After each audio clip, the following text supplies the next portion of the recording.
분양 한 채 할 때마다 빌라 한 채 팔면 1,000만 원씩 주거든요. 그런 것들도 중개업소에 우리가 그 웃돈 주고 사는 거예요. 김재경 투미부동산 소장과 함께하고 있습니다. 정부가 공공재개발 정책을 발표했는데 이것 때문에 오히려 지금 더 위험해지는 시장들이 있다고 해요. 왜 그런 건가요?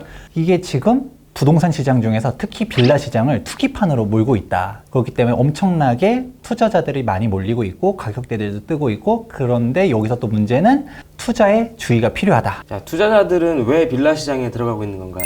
신축 아파트가 된다라는 기대 수요 때문에 들어가는 거예요. 근데 빌라가 기본적으로 계속 오늘려 있었어요. 그래서 저평가가 됐기 때문에 올라갔다라고 볼 수도 있겠지만, 이게 딱 타이밍상으로도 5월 6일자 이게 트리거가 된 거예요. 좀 누구를 비하는 건 아니지만 업자분들께서 선수들 그분들께서 빌라를 어떻게 파냐면, 여기 공공재개발 된다, 신축 아파트가 지어질 거다, 그러면 훨씬 가치가 남달라진다, 이런 식으로 해서 파는 거예요. 근데 아무것도 아닌데 구역도 깨끗해요. 도로도 좀 깨끗하게 잘 정비가 돼 있고, 그리고 신축 빌라 비율들도 되게 높아서 노후도도 충족이 안 되는 데인데, 여기도 그냥 무작정 공공재개발 될 거야, 신축 아파트 될 거야, 이런 식으로 갖다가 막 파는 거예요. 벌써 빌라 지역들이 어떻게 올랐냐면 한 1억, 2억 올라간 데들 어렵지 않게 찾을 수 있거든요. 우리 지역은 공공재개발 가능성이 없다라는 게 명확해지면 단기적으로 5천만 원, 1억, 2억 올라갔었다니까 푹 꺼져버리면 그 피해는 고스란히 매수자들이 가져갈 수 있다. 그러니까 선수들이 공공재개발을 빌미로 자 여기 재개발됩니다 라고 바람을 넣어서 빌라를 지어서 마구마구 팔았다는 거잖아요. 근데 주로 어떤 지역에서 이제 이런 일들이 벌어지고 있는지도 좀 지적을 해주셔야 될 것 같아요. 사실 이걸 특정 지역을 얘기하면 좀 그렇긴 한데, 제일 핫한 데는 용산이에요. 역시 지금 용산. 제일 핫한 데는 용산이고요. 개발 호재가 용산은 너무 막강하기 때문에 빌라 짓는 사람들도 사실 빌라 사람들이 잘 안 사는 거 뻔히 잘 알기 때문에, 그래도 뭔가 말할 건덕지가 있어야지 팔린단 말이에요. 우리가 프리미엄 분양 한 채 할 때마다 빌라 한 채 팔면 1,000만 원씩 주거든요. 그런 것들도 중개업소에 중개업소도 그렇고 분양하는 사람들도 있고, 그게 반대로 말하면 우리가 그 웃돈 주고 사는 거예요. 그러니까 열심히 그렇게 빌라 파시는 분들 열심히 팔죠. 사실 우리가 시행한다라고 생각해 볼게요. 공공재개발을 추진할 때 있어서 코너 모서리에 신축 빌라가 이쁘게 있어요. 거기가 한 10세대 넘어간다라고 하는데, 그게 대지집은 별로 안 되고 걔를 포함시킬까요? 걔를 이쁘게 재척시켜 가지고 갈까요? 뺀다라는 거예요. 상가들 빼고 못 빼고 이런 식으로 사업성 높이려고. 이런 애들조차도 공공재개발이 된다라고 하면서 얘기하는 거는 이건 사기에 가깝지 않은가라는 생각을 하고 있습니다. 자, 용산을 먼저 짚어주셨는데 여기에 좀 약간 비상등을 켜야 된다라는 것들이 있다면 어디 또 있어요? 생각보다 많이 뜨는 데가 광진구도 생각보다 광진구. 얘기를 많이 해요. 여기가 사실은 가로주택 정비 사업이 좀 활발하게 진행되던 곳인데. 그렇죠. 생각보다 광진구 개발 가능성이 높지는 않아요. 그런데 사람들이 여기 광진구가 막 재개발 막 이런 식으로 들어가는 것처럼 얘기를 하는 것들이 좀 있어서 문제점들이 좀 있고, 사실 여기서 말아보는 게 우리가 신축 빌라들 비율, 우리가 흔히 말하는 노후도, 이런 것들도 좀 따져보면서 그 지역에 진짜 개발 가능성이 있을 것 같다란지 아닌 것 같은지를 판단해 보시려면 그냥 그 동네 가보세요. 여기가 너무 답이 안 나오는 지역이다.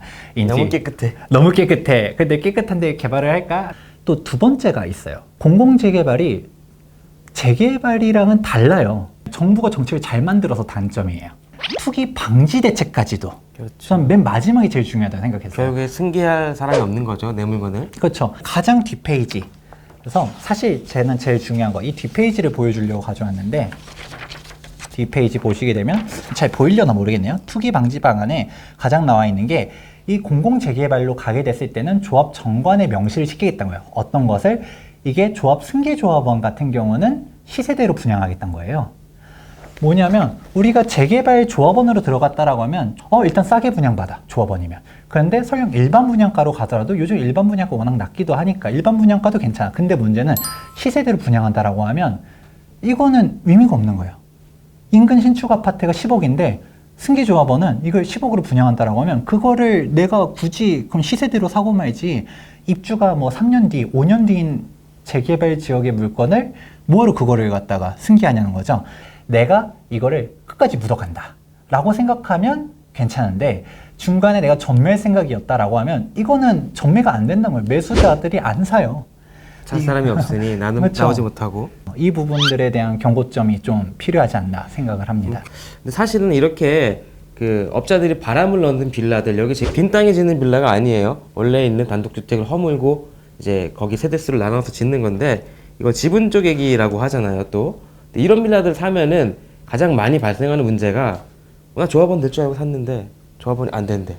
이런 문제들이 또 있어요. 대부분의 재개발 지역들은 구조례를 적용받는 데들이 90%가 넘어가고요. 그다음에 신축 빌라 입주가 안 나온다고 하는데, 새롭게 구역 지정될 때들 같은 경우는 신조례로 들어가는데, 걔네들은 구역 지정 전에 지어진 신축 빌라 같은 경우는 입주권은 나와요. 그러니까 권리 산정일 이후에 지어진 빌라들부터는 입주권을 못 받습니다. 정비 예정 구역들 같은 것들이 있었잖아요, 예전에. 그러니까 이런 것들 같은 경우에는 만약에 공공재개발이 추진돼서 이번에 구역 지정을 받는다. 2020년 7월에 구역 지정을 받는데 2005년 이후에 지어진 빌라들은 다 청산해야 되는 이런 상황이 나올 수도 있잖아요.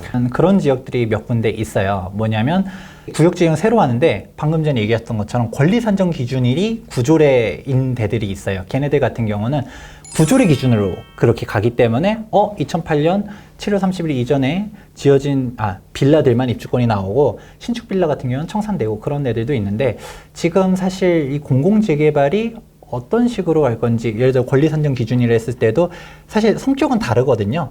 그렇기 때문에 이걸 분리해서 갈지, 만약에 그걸 승계해서 간다라고 하면 문제가 좀 많이 발생할 수는 있겠죠. 그렇다면 구역을 선정할 때 어떤 점을 좀 봐야 되는 건가요? 권리 산정 기준이 남아 있는지 여부를 체크해 볼 필요성이 있어요. 재개발 지역들, 지금 추진되는 애들도 신조례 기준이냐 구조례 기준이냐라는 걸 적용하는 정도로 얘기를 해보자면, 우리가 현재 구역이 없는 데인데, 그러면 구청에다가 질의하시면 돼요. 구청에다가 권리 산정 기준일이 있나요? 라고 물어보면 그게 시에서 딱 지정한 일자가 있거든요.